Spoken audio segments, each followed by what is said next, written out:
Joining us on the Mercedes-Benz Vans phone line a day later than usual, but so much was happening yesterday. It was insane. And plus, I figured let's give him another day to talk about the Monday Nighter if that was necessary as well. Two-time Super Bowl champ, Green Light podcast host, the delightful Chris Long, back here on the Rich Eisen Show. How you doing, Chris?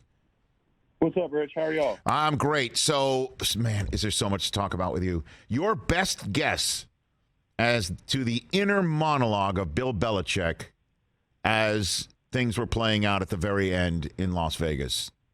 Chris Long. Like, how do I open an airplane door and throw the players off the plane? That's so sad. I'm not really sure. I mean, it's pretty unprecedented. I've never seen anything like that in my life. I mean, like, he's been through it with the Miami Miracle. But this was supposed to be like a handoff, right? Just we're going to overtime. And, you know, Stevenson, I feel like, triggered some instinct in Jacoby Myers' brain that, like, oh, we're doing this thing, as Scott Van Pelt calls it, pitchy, woo-woo. Right. And, you know, I feel for Jacoby Myers a little bit, but I don't at the same time, because I'm not even sure he knew the score. Like, you just – that's not – and Mac Jones has got to come back to the football, Rich. You know, he's got to come back and make a play on the ball. Come on. It's a joke. I can't take that play seriously. Like, I can't analyze the end of that game. Right. Seriously. I've just never seen anything like that in my life. The thing is so crazy, Chris, too, and you know, too. On the line. Of course, and you know this, too. You know, the Patriots, for Jacoby Myers to not know the score, this is a team where everybody on the field – in a Patriot uniform, not only always knows the score, they know the down and the distance, and they know if the ball that's rolling around on the ground that everybody on the opposition thinks is incomplete could possibly be a fumble. We should get on it. I mean, don't leap for the pylon. If you're a running back, don't leap for the first down. If you're anybody on offense, they're normally so perfect situationally, and this is the most situationally boneheaded play maybe ever, and I can't compute it. I don't compute it. And I felt bad because, like, Jacoby's been such a great player. Him too, yeah. And has been such a, you know, smart player for them. And it just goes to show that, like, everybody has lapses in judgment. You just try not to have them in a big way at the absolute wrong time, especially against a former assistant with the playoffs on the line and then, like, a 5-7 hour plane ride to boot after the game. That was a 4 p.m., right? I mean, this whole weekend runs together. I mean, think about how late they got back from that trip. I feel terrible. I mean, like, I'm laughing because it's like just you see, it's the humanity.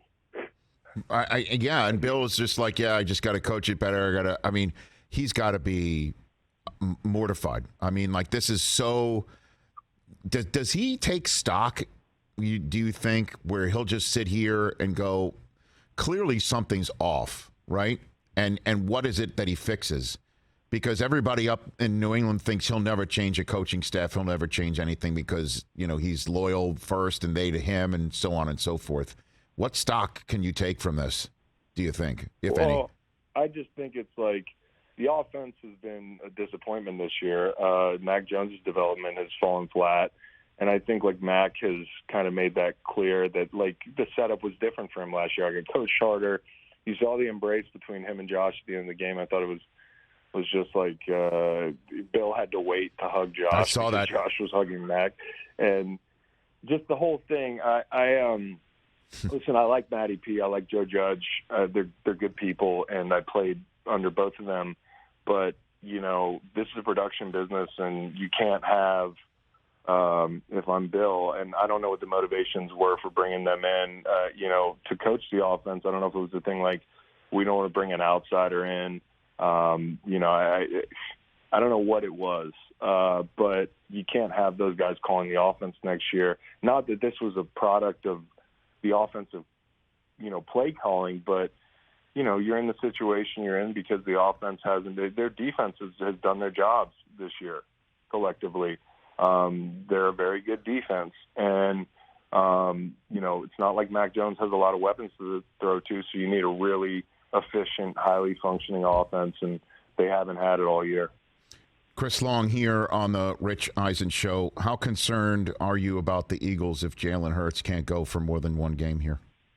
What do you think? I'm not, I think they need to win one game to wrap up home field advantage, and that's what it's all about. I'm mostly concerned about, them handling his rehab correctly. And, they'll have a bye, hopefully, and they'll have home field and all that stuff.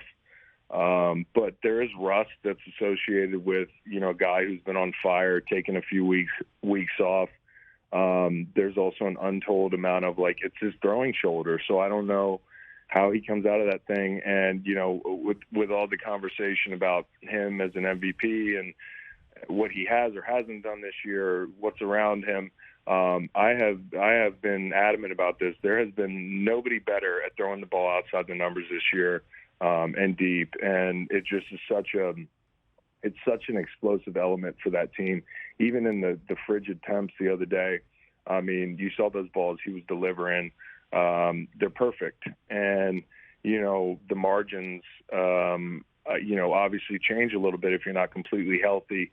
You looked at how much they ran the ball with him on Sunday. I think 11 out of his 17 carries were design runs. So 17 total times, but you factor in scrambles and that sort of thing. And that's a lot. I think it was one of the biggest numbers of the season for him. But even after the injury, he was 6 for 9 for 102 in the fourth, including that big bomb to AJ. So I think we can go back and say, hey, you shouldn't be – I know this guy's a weapon for you on the ground, but maybe save him for the playoffs a little bit. And maybe that's a lesson they'll learn as they go down the line with him as their franchise quarterback, because you don't want to lose the threat of him tucking and running the ball. And I'm not real big on, hey, this guy's taken 1 million hits this year and delivered 1 million hits. It just so happened that this one was really unique and the guy landed right on him. I don't want to say hey, shame on y'all for running Jalen Hurts. That's a big part of what he is and what he adds to that equation for them. But Minshew is a very good backup quarterback.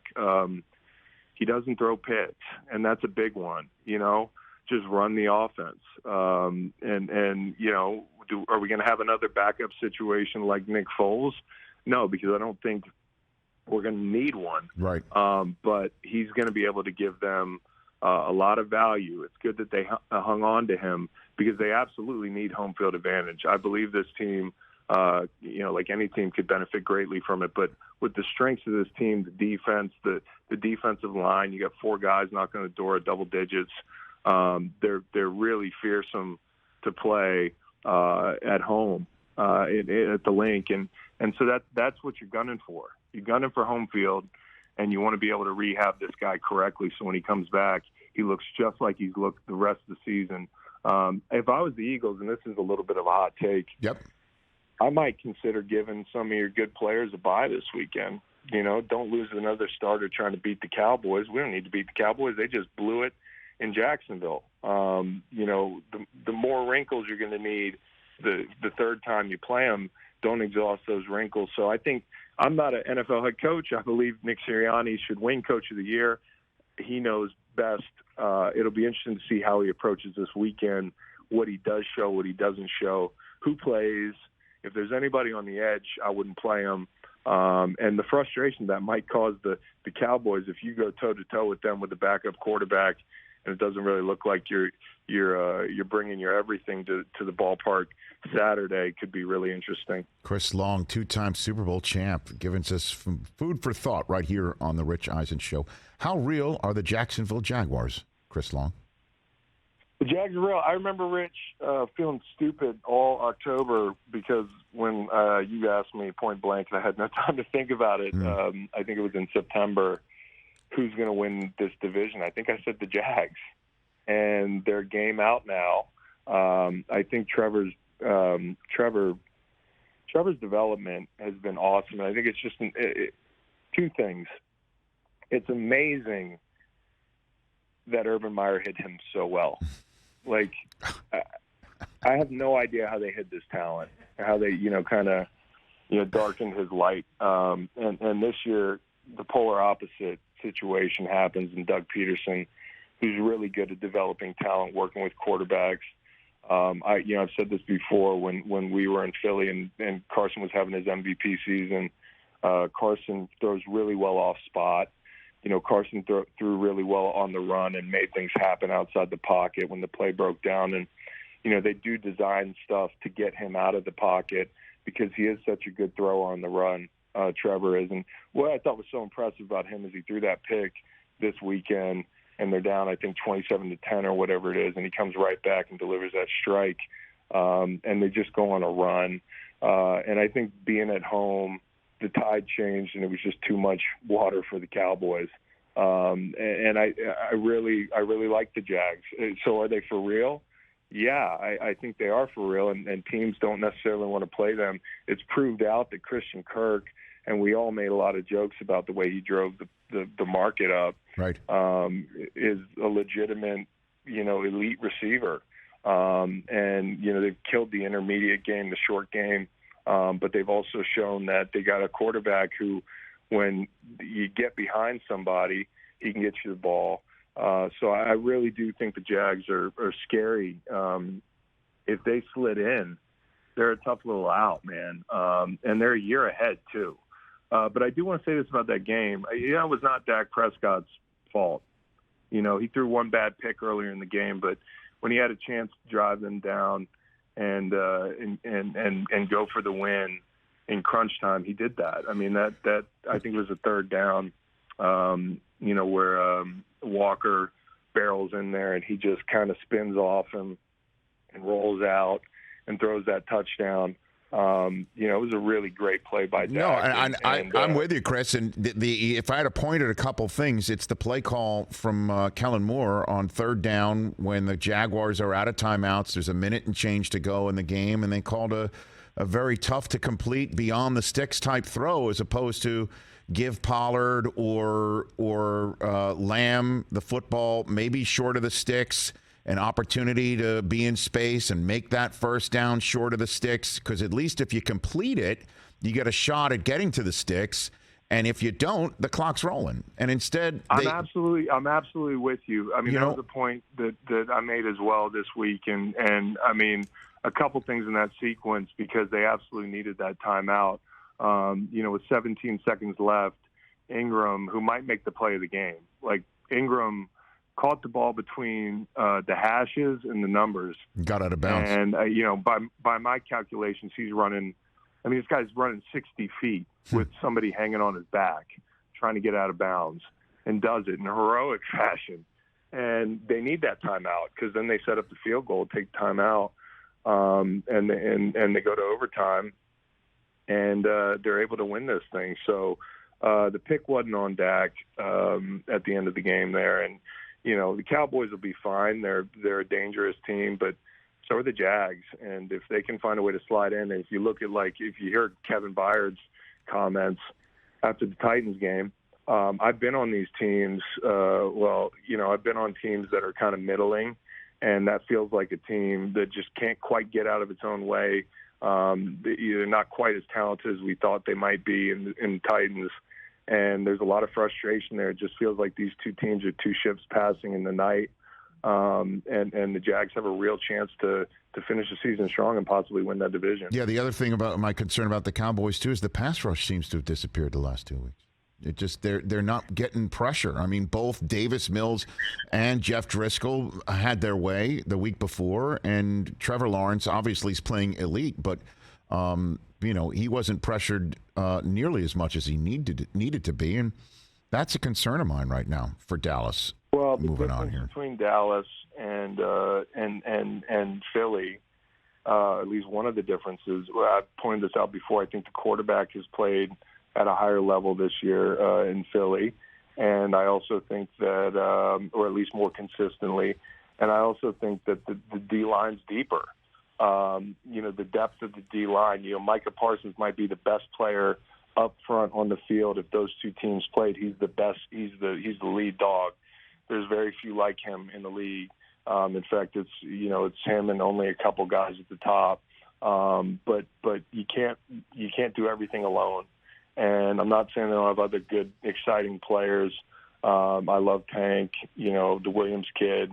They've got some nice players, but the Eagles they're 10 deep, and they just roll bodies in and go. And so in a game like that, at the end of the game when you need to win rushes, and you've been out there a while in the second half, and it feels like this team has just jumped you.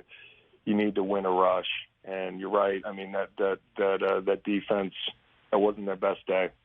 Chris Long, few minutes left with the Green Light podcast, host, two-time Super Bowl champion here on the Rich Eisen Show. You can only put, this is Sports Talk Radio question time. You can only put your marker on the Bills, Chiefs, or Bengals right now. You put it on which team? Bills, Chiefs, or Bengals? Jeez Louise. Yep. I think the Bengals, when everybody's healthy, has the best team out of those three. I think Josh Allen is an absolute, hey, put everybody on my back. I mean, Saturday night was epic. There's no run game, right? Their offensive line's okay. You got Stephon Diggs, but they take him away. You're having a hard time getting the ball to him, and he's still able to just will that team to win. So he's a warrior. Patrick Mahomes has got to complete 20 straight to a bunch of people that, casual fans don't know who these guys are. Mahomes to Fortson. I remember Mahomes out of the end zone threw the ball to 84, tight end, 60 yards, just hero stuff, and he drops the ball, and these guys fumbling, and he's just having to overcome so much. Joe Burrow's not going to have to overcome as much, and they have the Chiefs' number. I don't think the Chiefs' defense is playing at a really high level, and the Bengals had nobody, dude. Okay, because I had bet the Bengals big, and the first half, I'm just sweating bullets, and they got no pass rush, and they're getting picked apart. And the Bucs, it was so interesting. The Bucs, it felt like they knew the magnitude of the game, and they saved up this big hard right turn in their offensive game plan, more play action motion, all the things they were talking about, and they were picking them apart because they had no Trey Hendrickson. Hubbard went out with a calf. They're missing a couple guys, and they're missing key guys, and they still found a way to win. Osai came in, flashed some really nice rushes.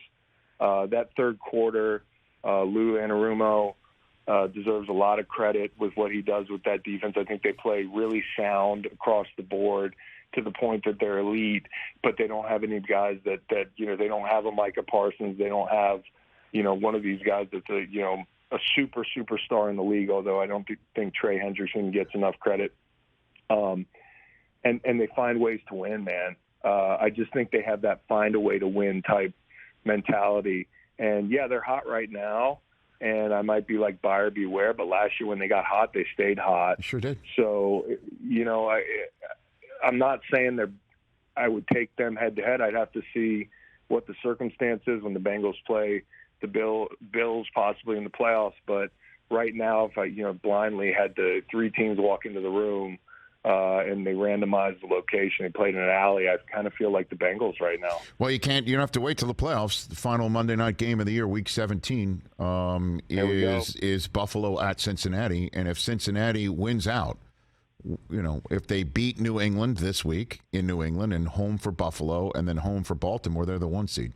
Because they'll have the same record, assuming if the Chiefs and Bills win every other game that they have, they will have the same record as the Chiefs.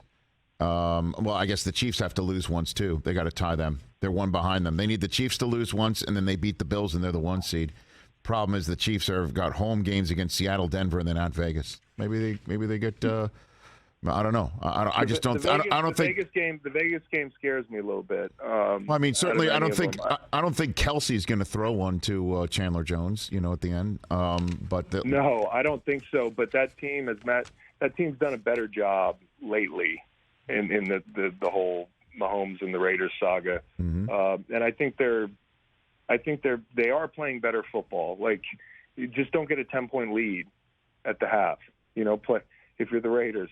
Play everybody close. Play them in phase. Unbelievable. And because really, they got lucky. They blew another lead this weekend. But yeah, I love watching all three of those teams play, man. And we're so lucky. to have all these quarterbacks kind of graduate and matriculate, and maybe Brady's not who he was, and Rodgers is having a bad year, and but we have these young quarterbacks to fall back on. And I heard you guys talking about Justin Herbert's got a chance to slide in the playoffs too. Oh yeah, well sure. What a time to be alive in the AFC, man. Absolutely. Who's on your pod this week? What do you got? We've got Tom Segura popping on tomorrow. I don't know if you guys know Tom, but yeah, he's the dude. We love Tom, and okay, he's going to join me and Kyle later today, and we'll pop that out tomorrow. So, where all podcasts can be acquired, Greenlight Podcast with Chris Long, Kyle, and Tom Segura. That'll be a great listen this week, as it always is. A couple bald guys and me, Rich. I'm not going to make any bald jokes. Hey, a couple good-looking, handsome bald guys, and then me. We like those. Will be joining me tomorrow, so come on, join the show. We're not discriminating. We like all of them. So thank you. Yep. Thanks for the call, Chris. Have a great holiday season with you and yours. You're the best. Thanks. You too, buddy. All right, man. Okay, same to everybody on set. See ya. That's the only one and only Chris Long right here on the program. Catch the Rich Eisen Show every single day on the Roku channel, 12 to 3 Eastern, for free.